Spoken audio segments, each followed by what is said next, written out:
येईल पंडावरे 100%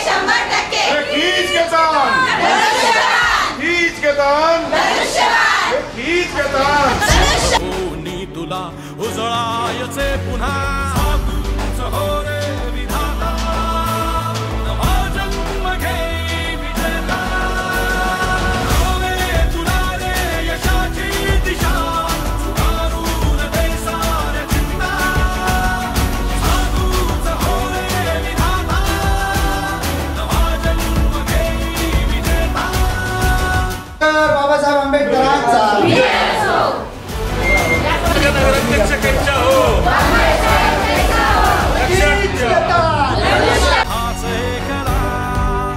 थांबला जो इथे संपला श्वास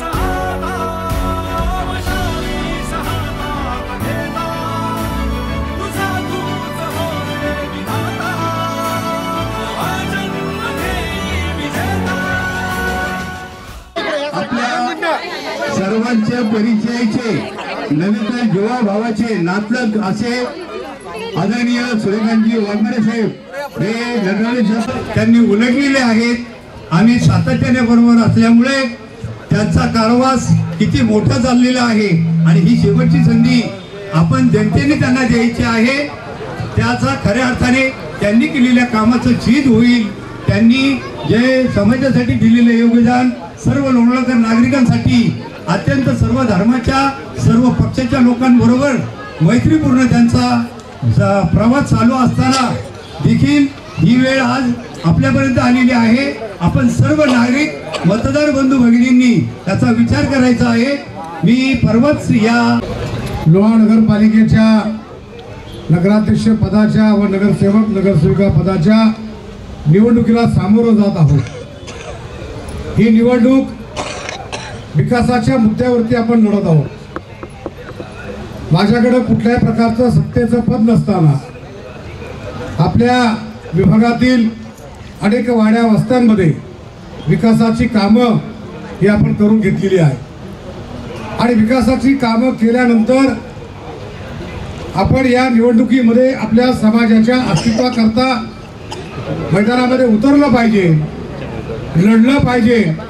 या माध्यमातून ही निवडणूक आपण लढवत आहोत। खरं तर विधानसभेला आता या ठिकाणी आमचे ज्येष्ठ नेते मधुकर भालराव साहेबांनी सांगितलं की राष्ट्रवादीच्या वतीनं एकही बौद्ध उमेदवार दिला नाही। मित्रांनो, विधानसभेच्या निवडणुकीमध्ये सगळा राग लोभ विसरून, शत्रुत्व विसरून आपण आमदार साहेबांसोबत मैत्री केली, त्यांना प्रचंड संख्येने निवडून दिलं। परंतु त्याच आमदार साहेबांनी आपल्या समाजाला दूर फेकलं। ही खंत संपूर्ण मावळ तालुक्यामध्ये निर्माण झाली आणि ती चीड जर आपल्याला भरून काढायची असेल, समाजाला प्रतिष्ठा मिळवून द्यायची असेल, समाजाचं अस्तित्व टिकवायचं असेल तर आमदारांनी दिलेल्या उमेदवाराला आपण मतदान करता कामा नये। हीच तुम्हाला बाबासाहेबांची तथागत भगवान बुद्धांची शपथ आहे। तुम्हाला ईव्हीएम मशीन पंचशील नगरमध्ये एकही घड्याळाला मत पडलं तर तो बाबासाहेबांचा अपमान ठरेल, तथागत भगवान गौतम बुद्धांचा अपमान ठरेल। मी जे लढतोय नगराध्यक्ष पदासाठी नाही, मी नगराध्यक्ष काल होतो, आज आहे आणि उद्या देखील मी नगराध्यक्ष असणार आहे। आम्ही जर तुम्हाला दोस्तीचा हात, मैत्रीचा हात पुढे केला, तुमचं देखील कर्तव्य होतं। वलवणला अनुसूचित जातीचा मतदारसंघ होता, रेल्वे विभागाला अनुसूचित जातीचा मतदारसंघ होता, बाजारपेठेमध्ये देखील अनुसूचित जातीचा मतदारसंघ होता आणि सिद्धार्थनगरला देखील अनुसूचित जातीचा मतदारसंघ होता आणि नगराध्यक्ष पदाचं आरक्षण देखील अनुसूचित जातीचं होतं। या 5 जागांसाठी एकही बौद्ध उमेदवार लायक नाही का? एकही बौद्ध उमेदवाराला आमदार साहेबांनी उमेदवारी का दिली नाही याचा जाब तुम्ही विचारणार आहात की नाही? मी लढतोय आपल्या समाजाच्या अस्तित्वाकरता। गेले 40-25 वर्ष आपण काम करतो। प्रचंड संख्येने आपला समाज आहे, समाजाचं अस्तित्व मोठं आहे आणि मग आपल्याला डावलण्याचा काय अर्थ आहे? आपल्याला का डावलं जातंय? आपल्याला सत्तेपासून का वंचित ठेवलं जातंय? हा प्रश्न तुम्ही धनुष्यबाणा समोरील बटन दाबून उत्तराला सडेतोड उत्तर दिलं पाहिजे, तरच तुम्ही सीना नाही औलाद है आंबेडकर की औलाद है असं तुम्हाला म्हणण्याचा अधिकार आहे. मी उमेदवारी मागितलेली नव्हती, मी निवडणूक लढवणार असं जाहीर केलेलं नव्हतं. मला बोलवलं की नगराध्यक्ष पदाच्या निवडणुकीकरता तुम्ही उभं राहिलं पाहिजे आणि आम्ही तुम्हाला उभं करणार आहोत. गेल्या महिनाभर मला त्यांनी थांबवलं. अनेक बैठका झाल्या, त्या बैठकींमधून मी पॉझिटिव्ह आहे, मी तुमचाच विचार करणार आहे. हे करता करता त्यांनी वेळ घालवली की मी कोणत्याही पक्षाचा पाठिंबा मला मिळणार नाही अशा प्रकारची व्यवस्था या तालुक्यातल्या आमदारांनी केली होती. आम्ही काय गुन्हा केला होता? बाबासाहेबांच्या स्मारकाला तुम्ही विरोध केला आणि म्हणून आम्ही तुम्हाला विरोध केला होता. स्मारकाचा प्रश्न सुटला, मी त्याच वेळी सांगितलं होतं की बाबासाहेबांच्या स्मारकाचा प्रश्न सोडवाल, बाबासाहेबांच्या स्मारकाच्या आड येणार नसाल तर मी तुमच्यावरती फुलं उधळीन. मोर्चात सांगितलं होतं ना, मोर्चात होतात ना तुम्ही. मग आपण जो मोर्चा काढला, आमदारकीला आपली मतं घेतली आणि त्या मोर्चाचा सूड मात्र नगरपालिकेच्या निवडणुकीमध्ये काढला. ही गोष्ट समस्त समाजाला वेदनादायी आहे. ही आजची पिढी या निवडणुकीची तयारी करू शकते, भविष्यातील पिढी अशाच पद्धतीनं चिरडून टाकली तर बाबासाहेबांचं एकही लेकरू या नगरपालिकेमध्ये जाणार नाही. आणि म्हणून तुम्ही विचार करायचा आहे, केवळ मला मतदान देऊन चालणार नाही.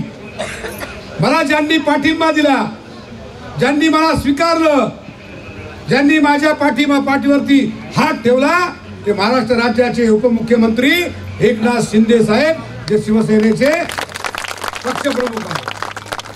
केंद्रीय रामदासजी आठवले साहेब, जे केंद्रामध्ये मंत्री आहेत आणि मावळ लोकसभा मतदारसंघाचे खासदार श्रीरंगाप्पा बारणे आहेत.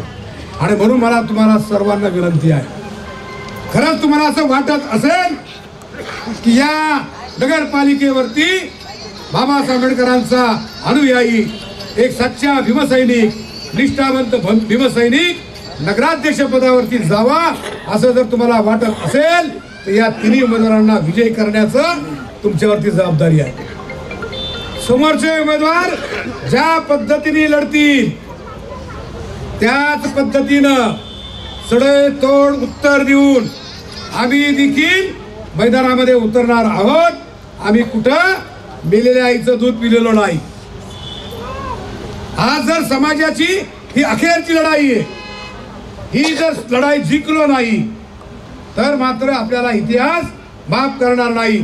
आणि म्हणून तुम्हाला मी सांगतो की कल्पनाताई आखाडीला का मत द्यायचं? त्यांच्याकडे असणारं मत ते आपल्याला देणार. अंकिताताईला का मत द्यायचं?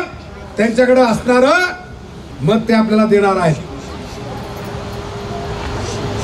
भुशी धरणावरती आपल्या दुकानांचं रेल्वेच्या अधिकाऱ्यांना बुलडोझर फिरवण्याचा निर्णय धाडला. मला पद्माताईंनी फोन केला, चंद्रकांत कांबळेंनी फोन केला, मिलिंद भालेरावांनी फोन केला. सगळ्यात अगोदर कोण हजर झालं होतं? मी प्रत्येकाच्या संकटाला सामोरं जातो, प्रत्येकाच्या हाकेला धावून जातो. आणि म्हणून आज या नगराध्यक्ष पदाच्या निवडणुकीमध्ये मी मत मागायला माझा एक हक्क आहे.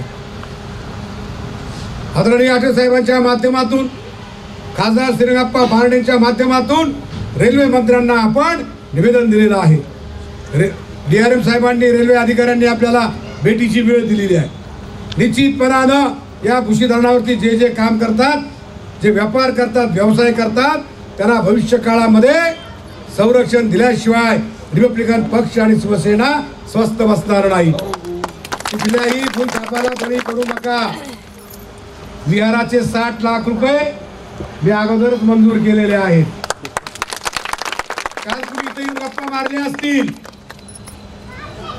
मित्रांनो, आज हजारो वर्ष पुढे जातील हे बुद्ध विहार भगवान बुद्धाच्या नावावरती आपण केलेलं आहे. हे बुद्ध विहाराची मालकी हक्क आपण भगवान बुद्धांच्या नावावरती केलेली आहे. पुढचा लढा आज आपली घरं सिटी सर्वेमध्ये नोंद झालेली आहे. आपल्या सर्वांना आनंदाच्या उकळ्या फुटल्या. मी त्या कार्यक्रमातच सांगितलं, घरं नावावर झाली, घरासमोरचं अंगण कोणाच्या मालकीचं, त्याच्यावर कोणाचं नाव असलं पाहिजे. आणि म्हणून ज्याच्या घरासमोर ज्याची जागा आहे त्याच्या नावावरती करण्याकरता आपल्याला नगराध्यक्ष पदाची निवडणूक ही जिंकायची आहे. आणि म्हणून तुम्हाला आज जो सिटी सर्वे झालेला आहे, एका घरामध्ये 3-3, 4-4 भाऊ आहेत, कशा पद्धतीने तिथे राहणार.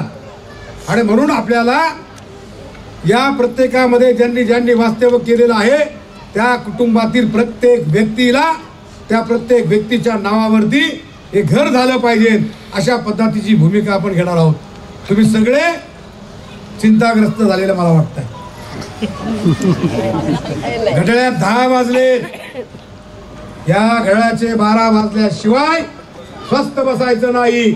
आणि असा धनुष्यबाण मारायचा की जिथं जातीचा अपमान झालाय, जिथं धर्माचा अपमान झालाय, समाजाचा अपमान झालाय, आपल्याला या निवडणुकीच्या रिंगणातून ज्यांनी बाहेर फेकलंय त्याला बाहेर फेकण्याकरता बाबासाहेबांनी दिलेला मतदानाचा अधिकार तुम्ही बजवावा एवढंच नम्र आवाहन करतो आणि थांबतो. जय भीम, जय भारत, जय महाराष्ट्र.